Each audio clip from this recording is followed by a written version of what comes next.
the longer one? How is the longer one? I don't know. Yeah, sexual harassment. Non leggeteli più perché vi imbrogliano. Questa situazione ultima dei giornali è una tempesta di carta.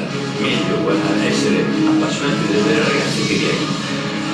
Quindi credo meglio guardare, essere appassionati delle ragazze che gay. Quindi credo. He's doing it. You can see it by yourself. Actually, they made a spoof of this, and they have all the leaders of the world, with the Queen and President Bush, waiting for him, and the world should do this. Putin is there, and so on and all, and everybody's making their nasty comments about it. But the point is this: you don't do things that you don't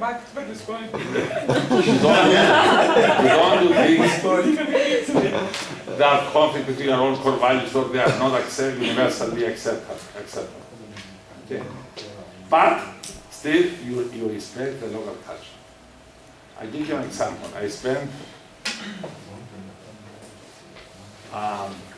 10 years in Thailand, and I was also advisor to the king, so I saw a lot of things. At one time, we were at a ceremony, and a person, an American, he wasn't the ambassador, but was the number 2 person of the embassy, was pointing his toe on the king.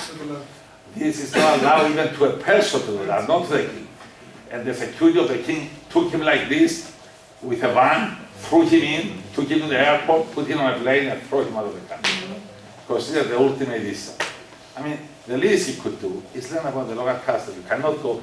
When I was in Thailand, because I was afraid, sometimes I'm not careful about my actions. So I'm not careful because I am thinking of other things. In order not to do anything like this, also you don't put your feet like this. When I sat on a chair, I used to put, when the chair has here, I used to put my feet in there, and so that I don't, and sometimes you have to get up because I can't try to get disentangle myself from there. But anyway, I tell you another example. In Thailand, there is a custom that if it's just a case you are visiting a place, another town, especially if you are considered you are important, but in general, but since I was, as I said, I was also advisor to the king. When I was going to another town, always I was received by people along with a beautiful lady, very attractive lady, and I was told that this lady will be here with you 24 hours throughout your visit to attend to all your needs. We need this in Cyprus. Cooking and this kind of stuff. So obviously this does not agree with my core values. And I will tell you what I did. And if you wish, you believe it. If you wish, don't believe it. I will not ask you to believe it. So I told them, well, it's so thoughtful of you, My Thai is not so good anyway, and it was okay, my Thai. And I don't know the town. She will help as an interpreter, as a guide. It's wonderful. But I will need her only until 5, 6 o'clock, and then she can go home. So,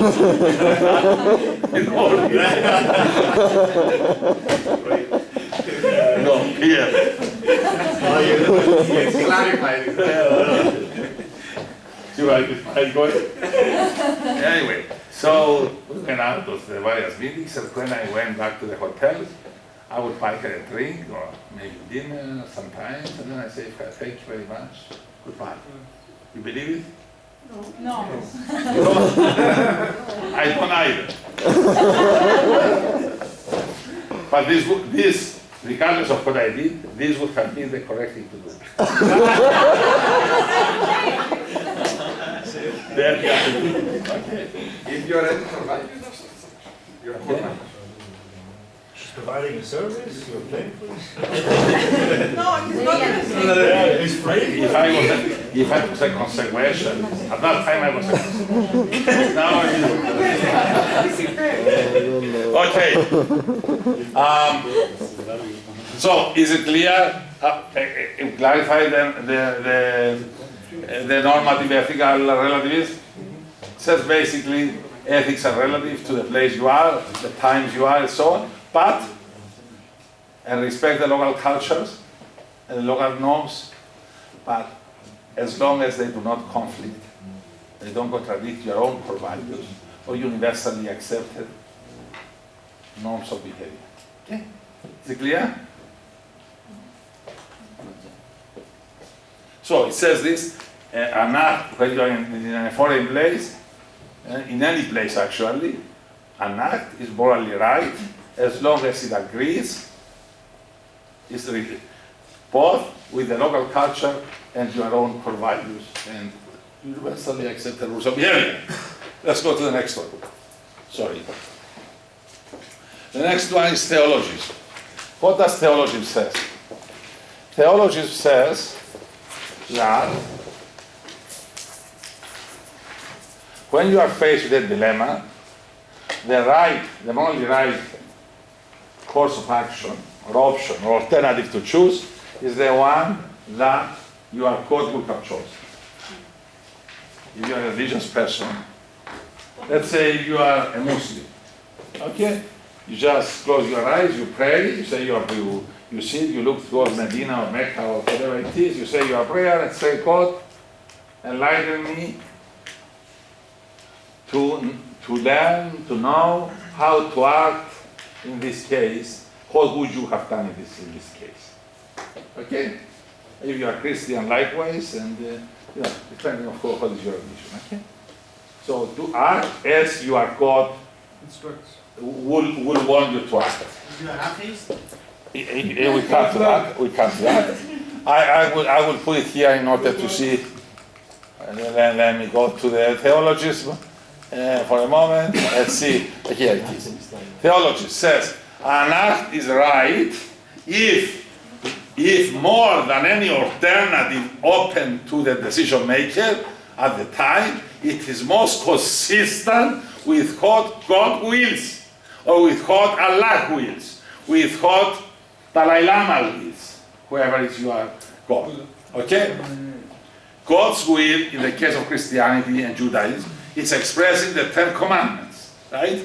Whether an act is right or wrong for a Christian or a Jew is determined by reference to these rules. The motives for these actions are key to this determination. You must obey the commandments for the right reason, not because you are afraid you are going to go to hell. If you believe in the Ten Commandments and you act according to the Ten Commandments because you are afraid, if you don't, you end up in hell, then you are a consequentialist. You are not a deontologist, right? Here, you obey the Ten Commandments because you believe it's the right rules, the right values, right? You do it for the right reason. Clear? Okay.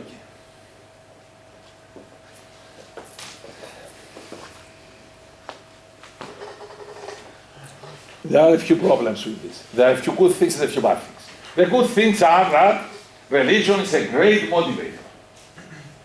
If you are a truly religious person, right, you don't want to sin. So you are going to follow the Ten Commandments. If you are truly, or the Quran, or whatever is the Buddhist teachings. But what if you are not, but even before we go there, but you see that one of the problems, however, is that there are many, first of all, not all religions agree to each other. They agree in most things, in many things. All religions teach that you should be a good person, help others, you should not kill, you should not lie, you should not steal. Okay? But they don't agree on everything. And there are also different interpretations of religion. Take the case of Islam. Some people say it's a peaceful religion. Some other people say it's a violent religion. Because say you are infidel, then Okay. There is no agreement on that. Let's say similar criticisms there are, for example, of Christianity or of other religions. More than that, there are people who are agnostic, who are atheists. So, it is a good theory for those who believe, but it's not a universal theory. Moreover, there are some deficiencies. Consider the Ten Commandments. God called Moses to go to Mount Sinai to get the Ten Commandments. And it did not occur to Moses to ask God, what about insider trading, for example? What about price fixing? What about sexual harassment? What about this? What about that? He didn't think about it. So, it doesn't say you shall not do insider trading. You shall not break your contracts. It doesn't say many things today. It didn't say anything about same-sex marriage, which you have to do. So, there were many things that Moses didn't think to ask, and God didn't volunteer to tell. So, then Jesus came to complete that, the Ten Commandments. And he brought the 11th commandment. You know the 11th commandment? Be free. What is the 11th commandment? Ignore the first 10. Love thy neighbor, but not thy neighbor's spouse. Anyway, the point is that religion is a good theory for those who believe.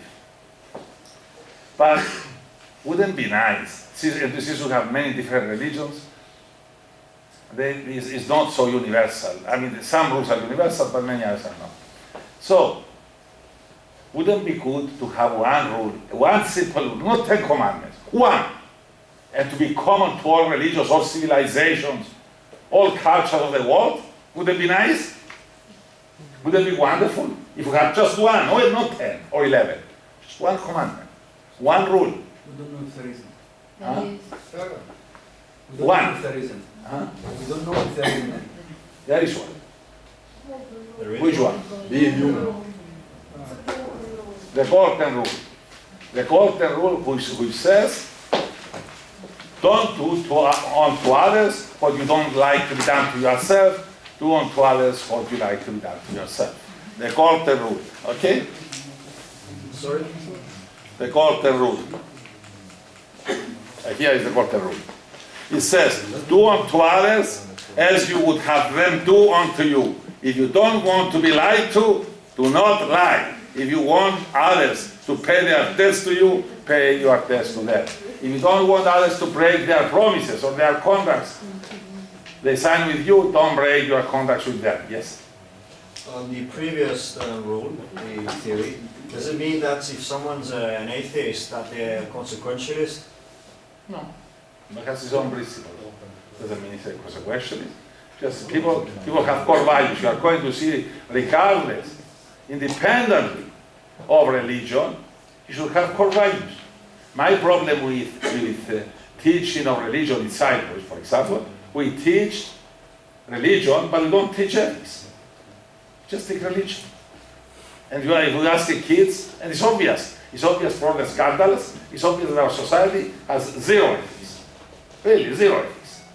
No, if we learn something from our parents, don't steal, don't hit other kids and so on, okay, we learn that. But there is no teaching of ethics in our schools. There's a lot of teaching of religion, θρησκευτικά, right? Plenty. And you ask kids, they will tell you everything about the clothes of the priest and things like this. But they will not know much. Taught only for Christianity. Huh? You have been taught only for Christianity. But even only for Christianity or only for Islam, I don't mind at least to be taught the ethics of the religion instead of the forms of the religion. That you are told that you have to fast, you are told that you have to go to church. These are not the ethics of the religion. The ethics of the religion is the good deeds you have to be doing, how you conduct yourself, the values, the core values. What are they? You ask a kid, what are the core values you learn in school? I don't know. But you said it's based on the principles of the individual. You can't teach these. Yes, but if you, what do you mean you cannot teach this? What do you mean you cannot teach this? Of course you can teach them. I mean, okay, all right. What do you mean you cannot teach them? Of course you can teach them, but I am not going to force you. Nobody is going to force you. If I didn't convince you that the lying is unethical and you should not do it, and you continue to do it, I cannot say anything. You believe that's it. I mean, I can judge your action as being immoral, but beyond that, what are they going to do? I force you to, I mean, it's, I mean, you can, of course you can teach ethics. And actually to kids, much easier to lead kids than to older people, but everybody has to. And every one of us has to be trying to be better today than we were yesterday. Absolutely. Of course you can teach them. You cannot force people, but you can teach them, of course. And, okay, what are the advantages of the quarter rule? It is straightforward rule. It exists. It is a rule advocated for so many different cultures and religions. What is that? It's good for international business. Hinduism has exactly the same rule. Islam has the same rule. Judaism has the same rule. Confucianism has the same rule. Christianity has the same rule. Just think, the Mayans have the same rule. The ancient Greeks have the same rule. Okay? So if you are faced with a dilemma, and you ask yourself, how would I act? Well, act as if you want to be acted on if you are on the other side. Right? You talking, where's our friend? The one we fire. We are going to fire. The Angelos. Los Angelos. Yeah, Angelos, you spoiled my example. Angelos. Angelos, we said, worked for 15 years, he's a great employee, and the last 2-3 months he has not been performing, some personal problem. I am the manager, HR manager or the CEO, and I say, how I deal with this guy? Well, in that case, I ask myself, if I was in Angelos' position, how would I would have wanted to be treated by my manager? Just to be given just a 3-line warning twice and then thrown out? Or I wanted him to take me aside, talk to me, try to understand my problem and help me. Right? Yeah? Okay. So this is the best, if you forget everything I told you about ethics, remember the quarter rule. Okay? Remember the quarter rule. Unless you're a consequentialist, in which case you have to do either this cost-benefit analysis, or if you remember the rule, utilitarianism. Okay. But if you're a non-consequentialist, the best rule you have to follow is the quarter rule. You have to follow it anyway if you're a consequentialist. Well, no. If you are as a person, not as a I understand it as a theory, but I think I'm a as a person. Why? Because do you think all these bankers who took all this money away, all the actions they have done, they thought they put themselves in the position. No, they did not. But no, they thought themselves as consequentialists, consequentialists, sorry.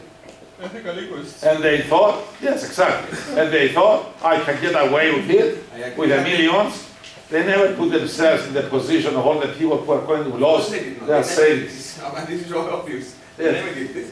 But maybe they cannot find peace with themselves. So they, or it's in the that's what I mean, that either why the other you should be doing it.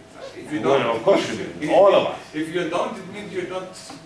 I say, always put, before you make a decision, always put your feet in other people's shoes.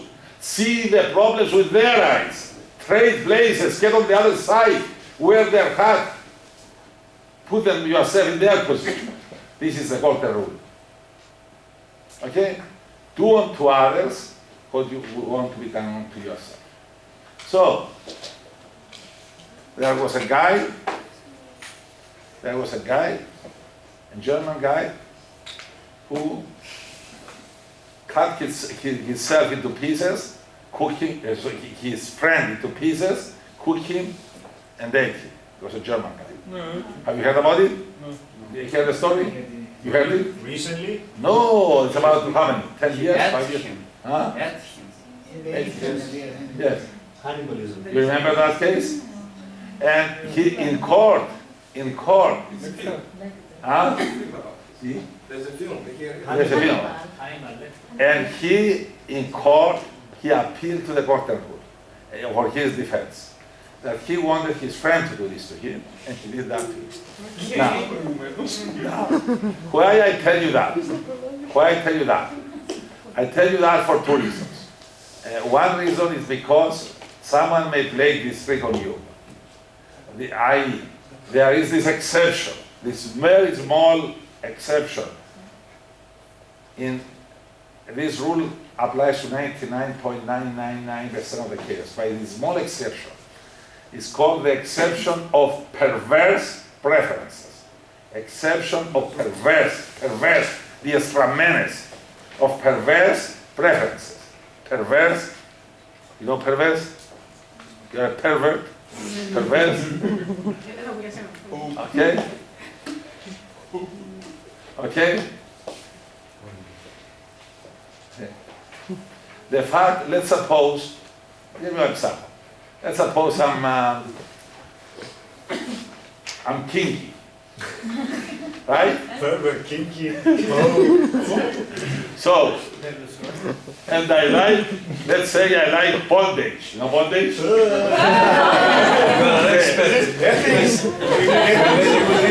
So they tie down on the bed and they torture. You are a masochist. Wait a second, wait. You are a masochist, right? Does this, you enjoy being tortured? Does this give you the right to torture other people by the court rule? No. No. Only if they have the same preferences. Huh? Yes. Only if they have the same preferences. Yes, exactly. But the court rule says the exception is it does not apply to the case of perverse preference.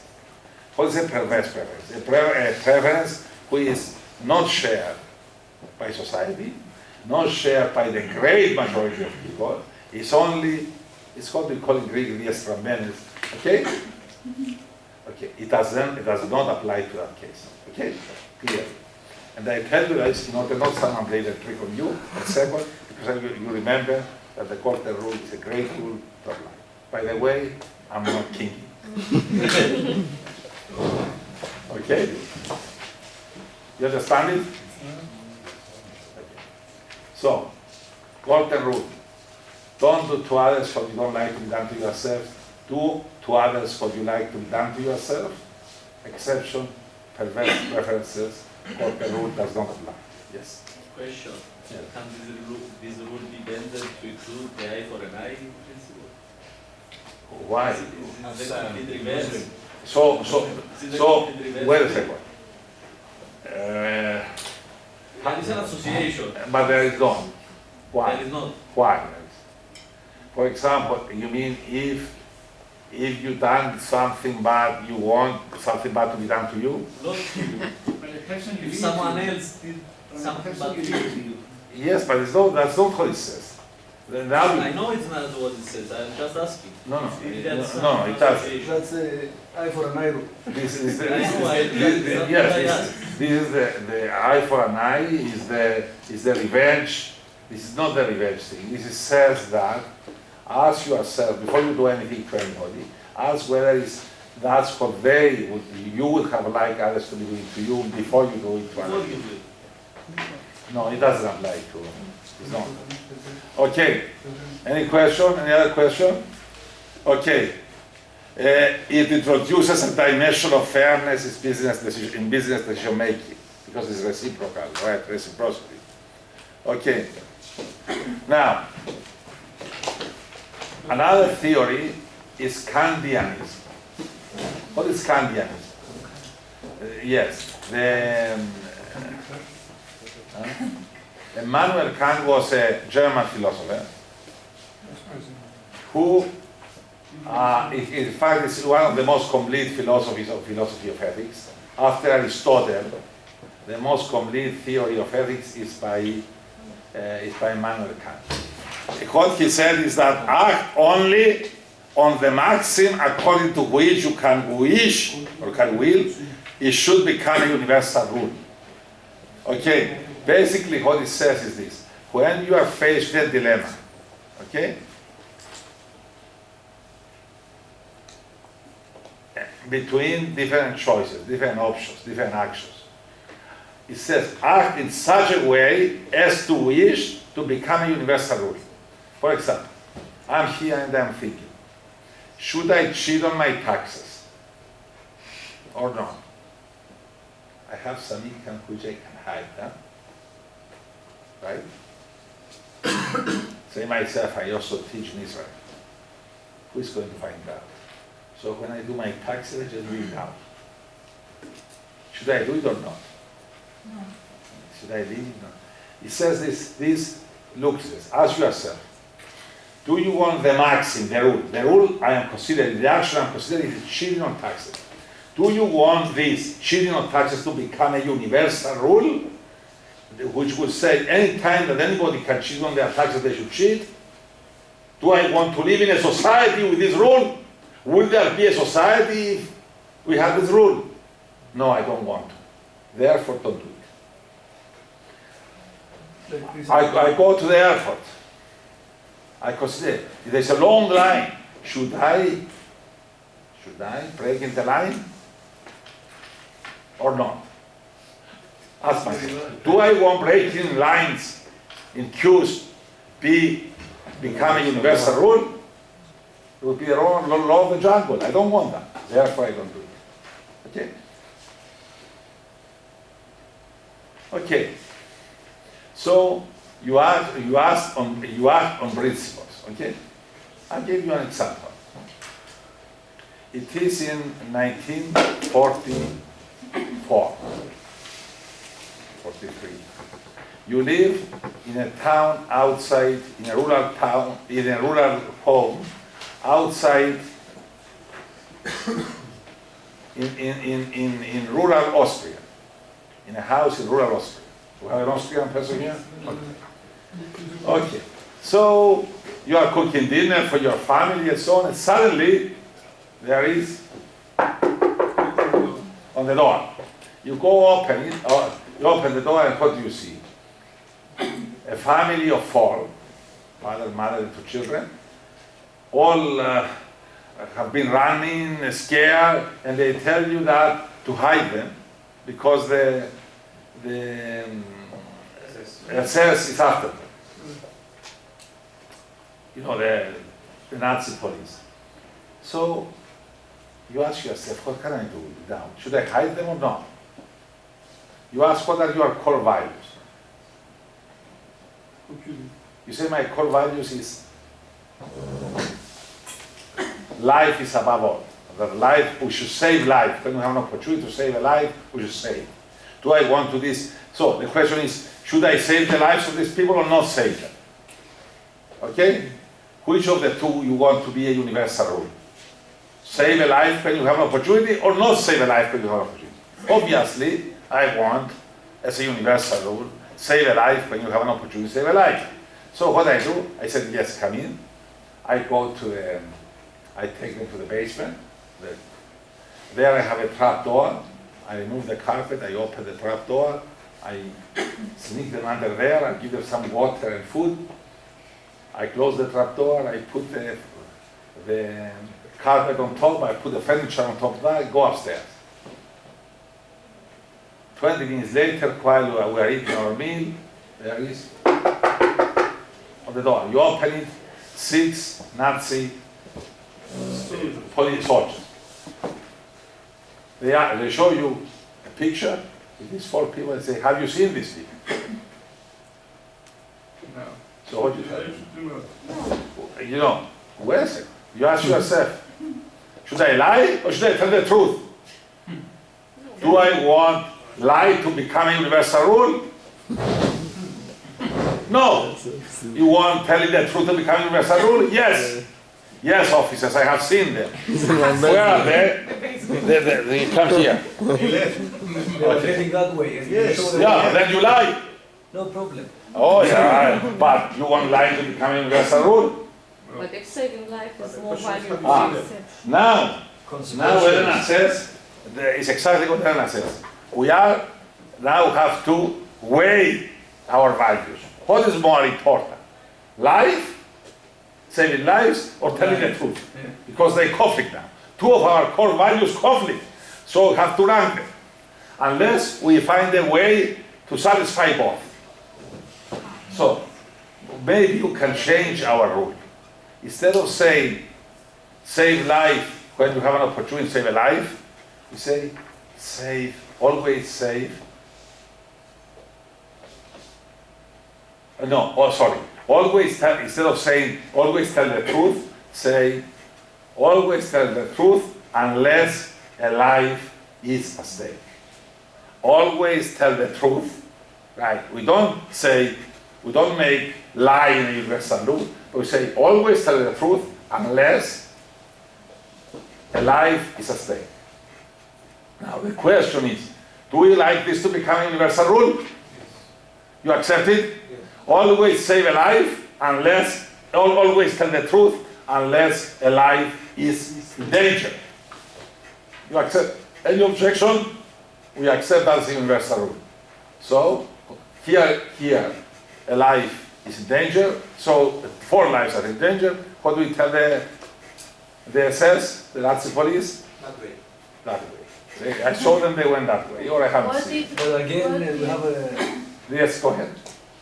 the problem is with this rule.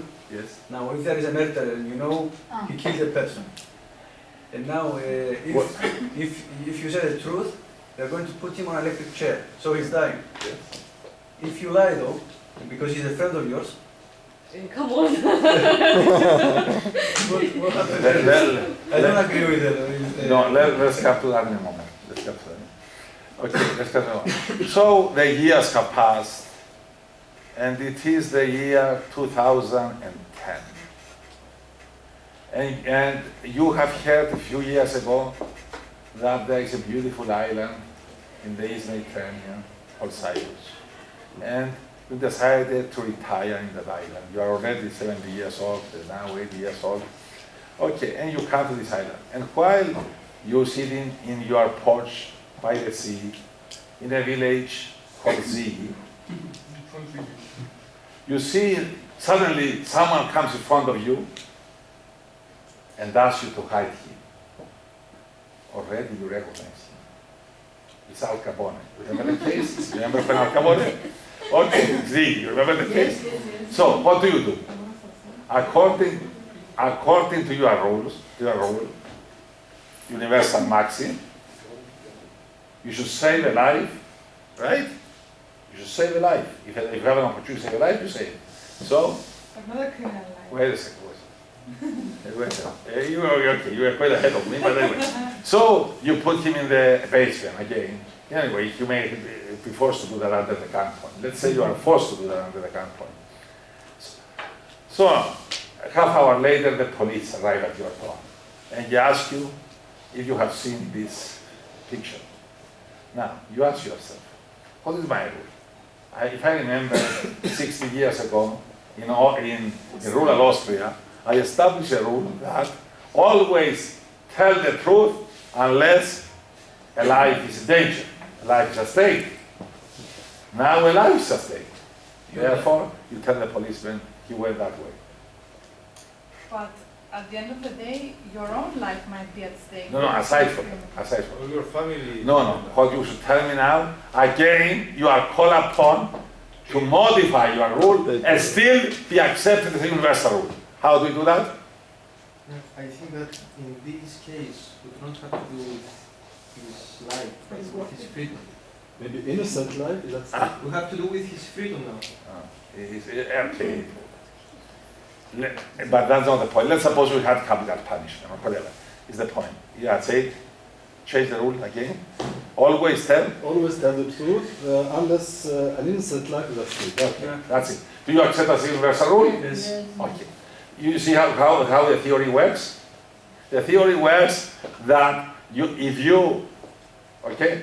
either you rank your values, okay, or even better, if you can modify your rule in such a way that you still be accepted as universal rule. Take another example. we say you have a rule. You never break in a queue. There's a line in the airport, in the restaurant, in the bank. You don't break in the queue, right? Because you don't want breaking in the queue to become a universal rule. You want queuing to become a universal rule. Same. Now, you are going to go on a flight going to America, where you're going. There's an accident in the road, whatever, you are delayed. You arrive at the airport in 20 minutes, the flight is leaving. You are going to miss the flight. And my God, because we are going to do it, there's going to be another flight, and they will be waiting for you. So what do? You have a long line there, let's say in the security or in the passports or check-in. What do you do in that case? Huh? Politely ask. Yes, but you say, I cannot break in the line because my universal rule, the rule that I want to be able to rule is queue, don't break in lines. Okay, unless public it's an emergency and you ask permission for those in front of you. Do you like this to become a universal rule? Yes. You see it? You understand how the candidates work? I think basically it's every rule is an exception. So you can go on and on and on. As long as you still accept it to be a universal rule. Yeah, so if you accept how can you decide for the universe when that will be accepted? no, you personally. It's not for the universe, for you. Do you want to live in a society where everybody queues unless it's an emergency and they ask for permission? Do you want to be a universal rule where life, always people tell the truth unless an innocent life is at stake? That's the question. It's you. It's nothing to do with anybody else. What you will accept. It says there, act only on the maxim according to which you can will it should become a universal law. You, not anybody else. Well, you want to live in a society where this universal rule applies to everybody. Yes. Let's hope Al Capone doesn't come towards that dilemma. Or? Let's hope Al Capone doesn't come from such a dilemma. But this The ethics is about the person. I am helping you to decide personal dilemmas. Okay? This means that it gives the option to individuals to decide on these acts. Why not? I agree with you 180 degrees, I have the right to follow that route. That's what I said with Dr. Boni. My kid is what I want. Yes, maybe I don't have any problem killing.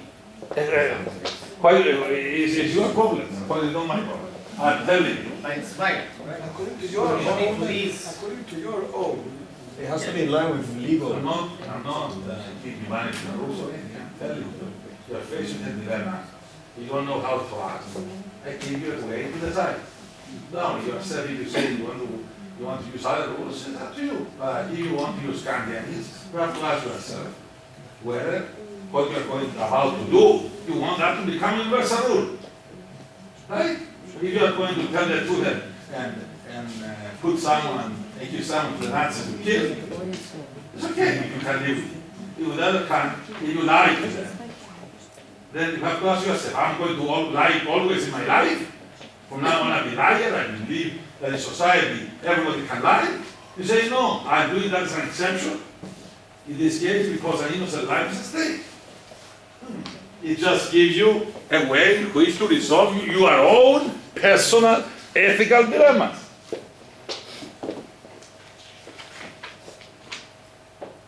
It applies only to people that have conscience. What? Applies to anyone for who wants to, who wishes this to apply to. I'm not going to tell you if it will apply to you or not.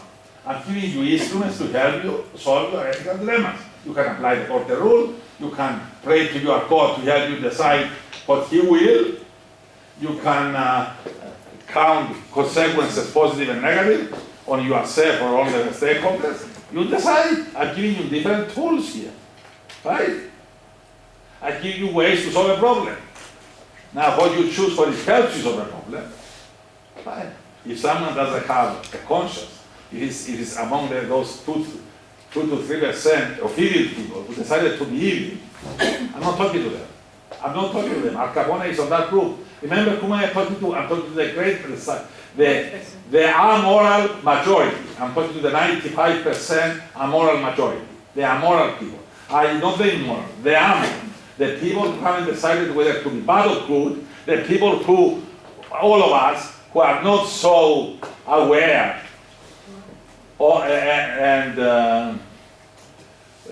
aware of our biases, of our ethical dilemmas we are meeting every day, of the ethical implications for our actions, and I'm helping us to sensitize us to recognize ethical dilemmas, and I'm giving you some tools. These tools are tools to help us resolve those ethical dilemmas in a way that we can sleep at night.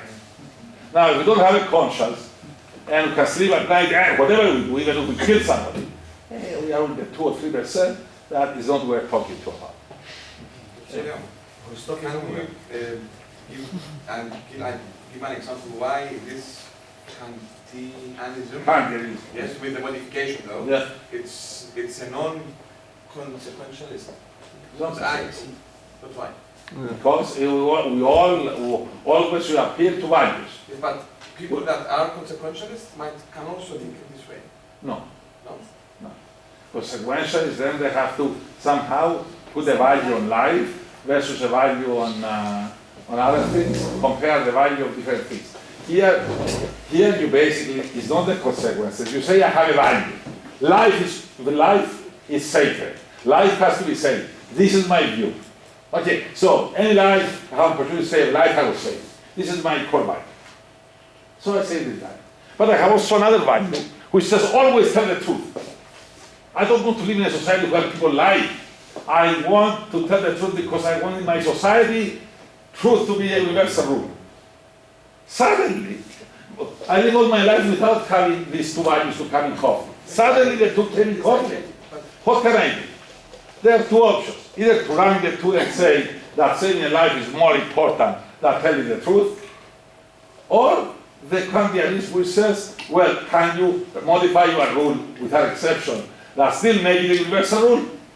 And you accept it as a rule for all society, i.e. always tell the truth unless an innocent life is at stake. Do you accept it? Can you sleep at night with this?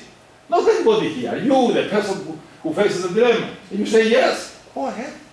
A lie in this case, because an innocent life is at stake. And tonight you sleep well. Okay, just helping you decide, that's all.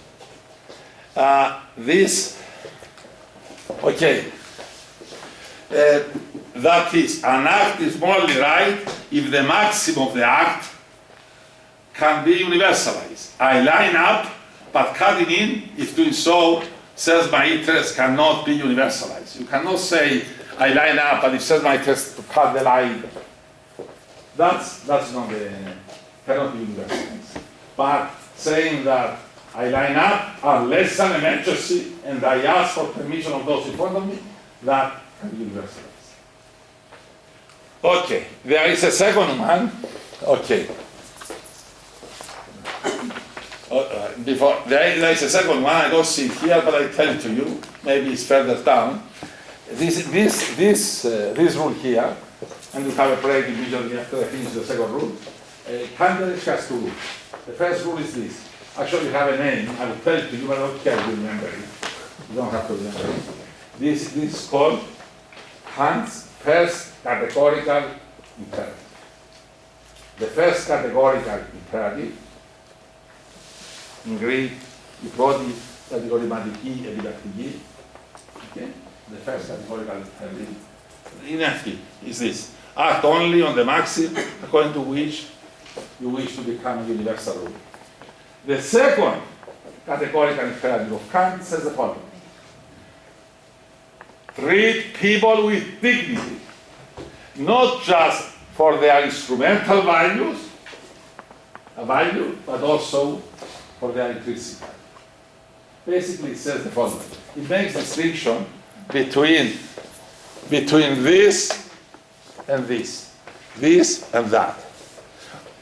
This machine, that machine there, the computer, this desk, all these are instruments of education. So is you an instrument of education, the students. So is me, the teacher, instrument of education. Okay? So in that way, we are not different than desks, computers, and so on. But in another sense, we are different. We also have intrinsic value. We also feel pain, feel pressure. We have objectives, right? Life. These things don't. These are only instruments. These are only instruments of education, or only instruments of profit maximization in a business.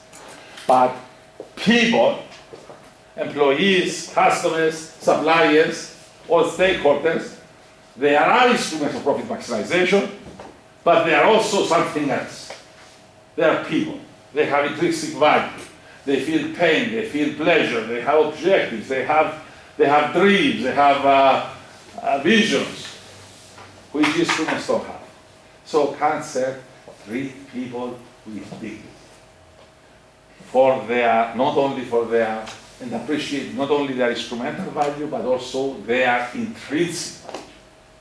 This is an extremely useful rule for, particularly for HR, but also for anybody who have to deal with people. For life in general. Huh? For life in general. For life in general. Take the example, my favorite example of Angelo. Now, let's apply this rule. Now, if Angelos was a computer, and I took him 2 times to a shop, mine was a computer who worked very well for the past 10 years, perfect. And the last couple of months, caused a problem. So I took him to a shop to fix. They brought him back. After 2 days, again problem. I take him back, again problems. What do? I give him a kick and throw it as far as I can. I don't want to deal with it. However, I don't see the top of the computer. But Angelos, it's not only like computer. Yes, Angelos also an instrument like computer, an instrument of business. But it's more than an instrument. He's a person with feelings, with emotions. Right? I have to sit down and talk to him. He has an intrinsic value beyond and above his instrumental value. You understand that? I have to treat him different than machines. Treat people different than machines, or than furniture, or than objects. Treat people with dignity. Not, I can curse this computer and say, this computer is useless, worthless. It's a junk. Not to this. I have to treat people with dignity. You understand that? This is the second categorical. Treat people with dignity, appreciating, valuing not only their intrinsic value, not only their instrumental value, but also their intrinsic value. Right? Any question when we break? Is there a third categorical imperative? Excuse me? Is there a third category? No, there are two more. Of course, Kant wrote about all of things. Right? Wrote a lot, but these two are what remains as the most critical things applied to ethics. Okay, so it's another way of course, you see the same thing. You understand that many of these end up in the same thing. The result would be the same if I apply Porter rule or apply Kantian ethics, even if I apply theologies. You may end up in the same result how I treat Angelos, right? But it's a different way, a different approach, a different way of thinking. But sometimes, if I apply, for example, if I apply consequentials, utilitarianism probably will give me the same result, because utilitarianism would say in reading Angelos, how Angelos watch also the consequences for other people. In which case, would say, I have to treat Angelos right. That's what I meant before. Yeah. But ethical egoism, if it's restricted ethical egoism, I send him 2 letters, throw him out. More, because in ethical egoism, the only thing that counts, even in restricted ethical egoism, the only thing that counts is instrumental value. But in the case of restricted ethical egoism, it's limited by the law, which says I have to set him 2 warnings. If his ethical egoism, simple ethical egoism, no restrictions, I can throw him out the first day that he doesn't perform. I say, Angelos, keep the rope. Okay? Because the only thing there counts is instrumental value, no constraints, no legal considerations, no nothing. You don't produce for me for a day. Okay, questions? Yes. Can we make more clear the homework that we have to do? We are going, I will tell you about this because actually the first of all, the first thing I should have done when I came in, I should have apologized to you for a mistake that was done. I am not going to blame anybody except myself. I have to accept that. Don't blame anybody else, 100% responsibility is mine. You are a leader, that means. Huh? You are a leader. I don't know, a leader. I know that I'm guilty, and that's the reason I ask you where culpa. I apologize. I should have checked it myself. There is no excuse. So I apologize to you for the inconvenience. We fix it, I think now. Yes. Those who have checked, and the mistakes such as this should not happen. But we are humans. We make mistakes, and we should pay for it. What was the mistake? Well, you couldn't. I submitted it. Where did you do it? Today. Okay. Those who tried to do it yesterday, though, they couldn't do it because it said 13th of October 2012. Okay? Because I messed up. I did not pay attention to change the date. You have an extension. You have extension until Thursday at 1 o'clock. And we who did it, you give us an extra point? Yes. Okay. An extra positive point for you and the -1 for me. That's not ethical. What? Towards that is not ethical. Extra point to. How we go? For break.